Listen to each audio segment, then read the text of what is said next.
Alexander Hamilton quotes. Alexander Hamilton was an American founding father and the first Secretary of Treasury in the United States of America. His ideas are credited with laying the foundation of American government and finance. His heavy involvement in politics caused him to campaign against Aaron Burr's election as President of the United States. Burr, offended, challenged him to a duel and shot Hamilton in the stomach, ending his life. Here are some of our favorite Alexander Hamilton quotes.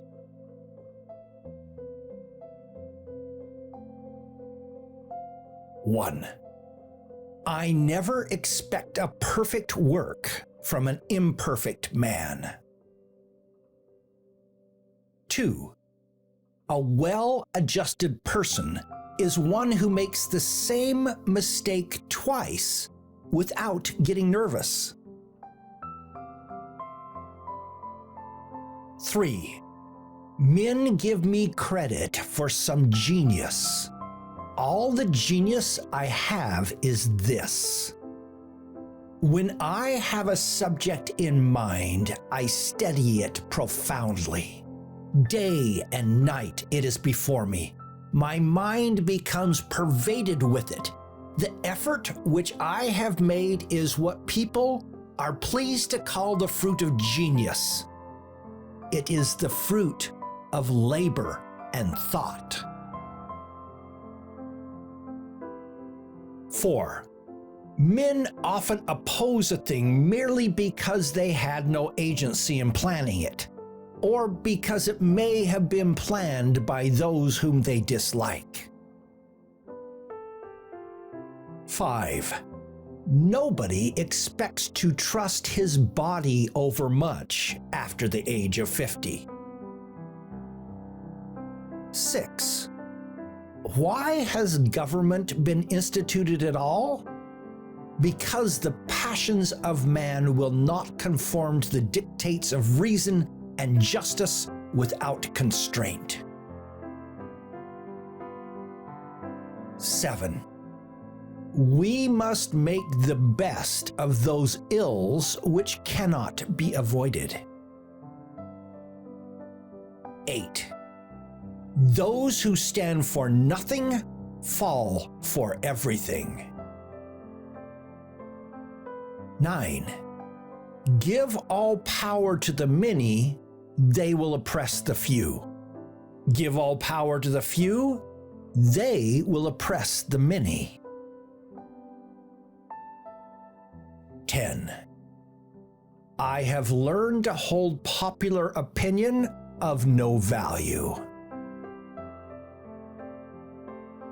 11, men are rather reasoning than reasonable animals, for the most part governed by the impulse of passion.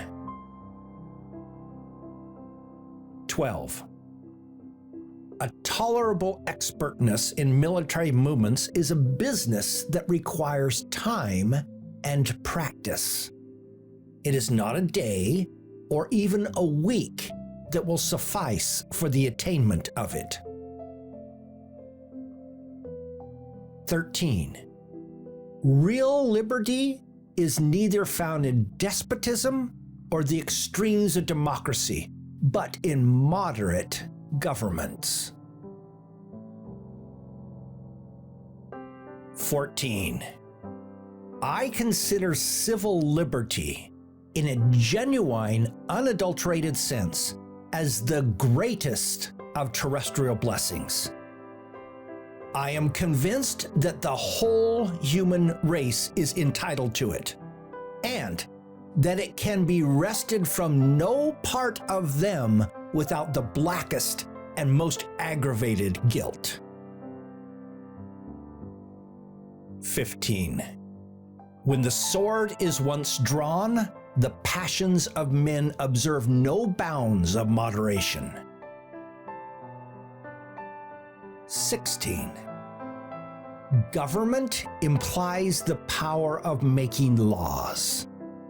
It is essential to the idea of a law that it be attended with a sanction, or in other words, a penalty or punishment for disobedience. 17. The government is frequently and aptly classed under two descriptions: a government of force and a government of laws.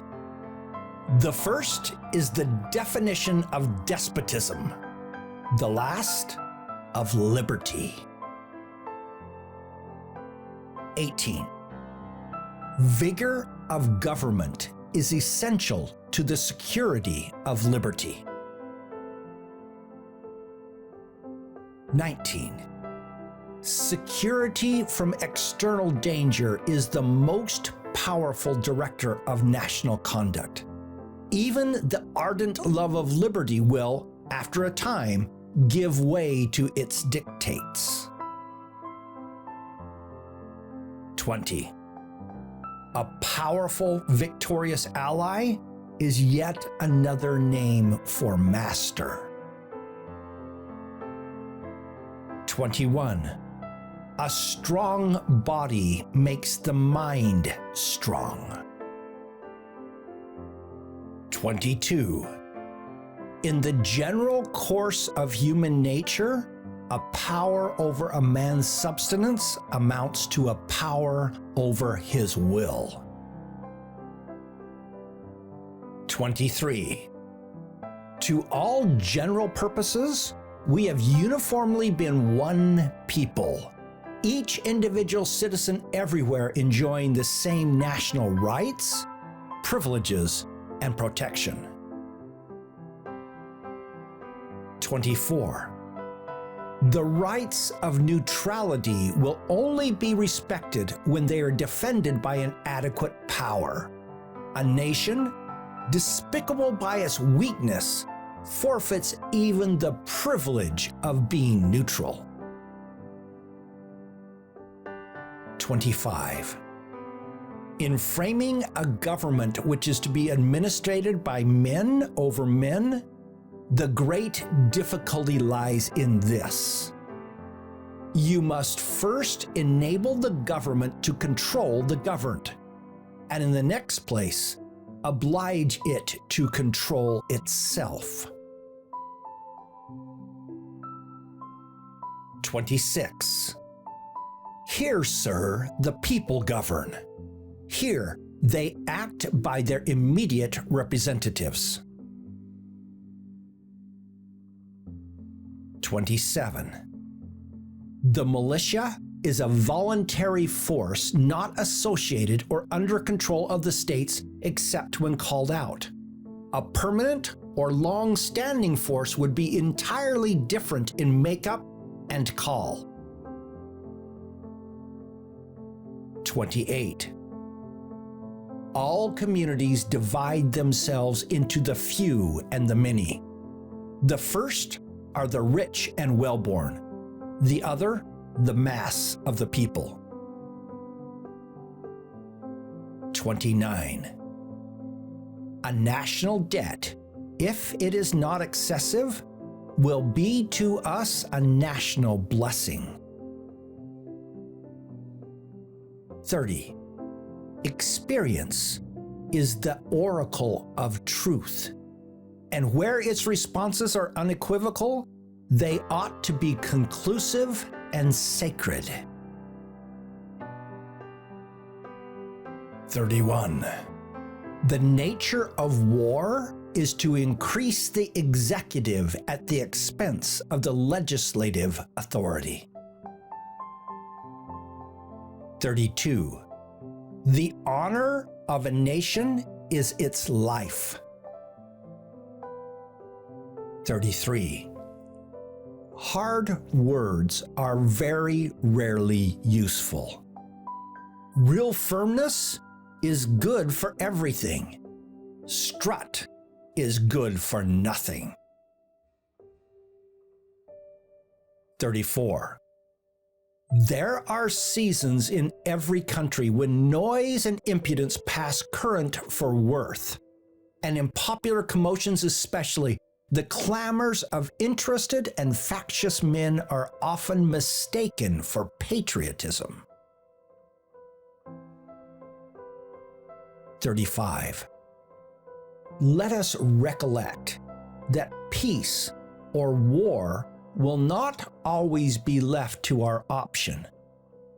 That however moderate or unambitious we may be, we cannot count upon the moderation or hope to extinguish the ambition of others. 36. The sacred rights of mankind are not to be rummaged for among old parchment or musty records. They are written as with a sunbeam in the whole volume of human nature, by the hand of the divinity itself, and can never be erased. 37. There is a certain enthusiasm in liberty that makes human nature rise above itself in acts of bravery and heroism. 38. The passions of a revolution are apt to hurry even good men into excesses. 39. The best we can hope for concerning the people at large is that they be properly armed. 40. The system, though it may not be perfect in every part, is, upon the whole, a good one, is the best that the present views and circumstances of the country will permit, and is such as one as promises every species of security which a reasonable people can desire. 41. In politics, as in religion, it is equally absurd to aim at making proselytes by fire and sword. Heresies in either can rarely be cured by persecution. 42. The inquiry constantly is what will please, not what will benefit the people. In such a government, there can be nothing but temporary expedient, fickleness, and folly. 43. You should not have taken advantage of my sensibility to steal into my affections without my consent.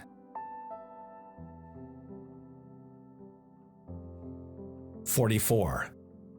Dangerous ambition more often lurks behind the specious mask of zeal for the rights of the people than under the forbidden appearance of zeal for the firmness and efficiency of government. 45.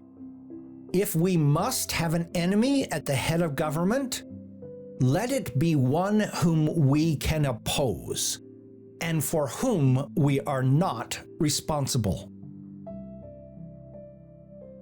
46. Constitutions should consist only of general provisions. The reason is that they must necessarily be permanent, and they cannot calculate for the possible change of things. 47. The very aim and intention of the democratical part, or the House of Commons, is to secure the rights of the people. Its very being depends upon these rights. Its whole power is derived from them and must be terminated by them. 48. Unless your government is respectable, foreigners will invade your rights. And to maintain tranquility, it must be respectable. Even to observe neutrality, you must have a strong government. 49. I have thought it my duty to exhibit things as they are, not as they ought to be.